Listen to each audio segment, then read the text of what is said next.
Welcome to today's Research Business Daily Report. Well, we've got news about the huge percentage of failed advertising last year. We're going to acquaint you with BrainJuicer's new global Feel More 50 ranking of 2014's top advertising.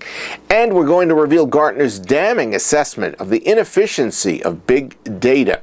We're sponsored today and this week by Instantly, the world's largest audience and insights platform, providing researchers with on-demand access to consumers and insights tools to make faster and better decisions.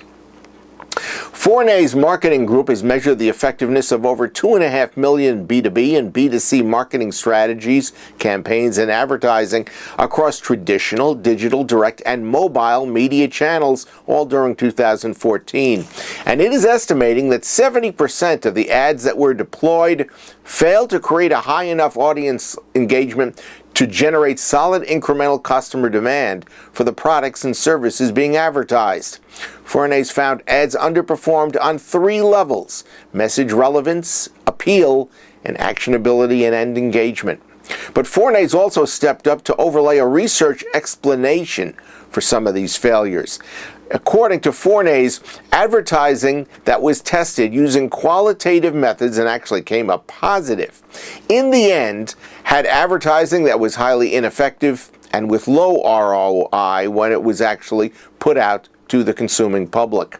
And Fournaise Global CEO and Marketing Performance Chief Jerome Fontaine says that 80% of marketing fails to correctly apply the needed formula for success. And what is that? Well, first, he says, you need to optimize what you say, to whom, and why you say it. And then you have to optimize how to say it and where. Moving on, BrainJuicer Group released its 2014 Global Feel More 50. It is the only ranking of the world's best advertising. And BrainJuicer explains that for 2014, the 50 that made this list, quote, seduce rather than persuade and make people feel something strongly, end of quote.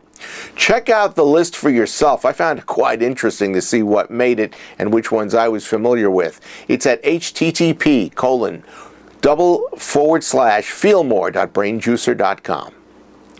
And finally, Linda Bustos on AliWatch Daily blogged about the Gartner hype cycle for emerging technologies for 2014. And I have to say I was mildly surprised that it put big data atop that hype list. Bustos wrote, quote, despite the projections that big data drives more ROI than any other marketing investments, recent research by Gartner reports the average return per dollar is only 55 cents. The reasons, according to Gartner, immature technology, lack of skilled scientists, and poorly defined business use cases.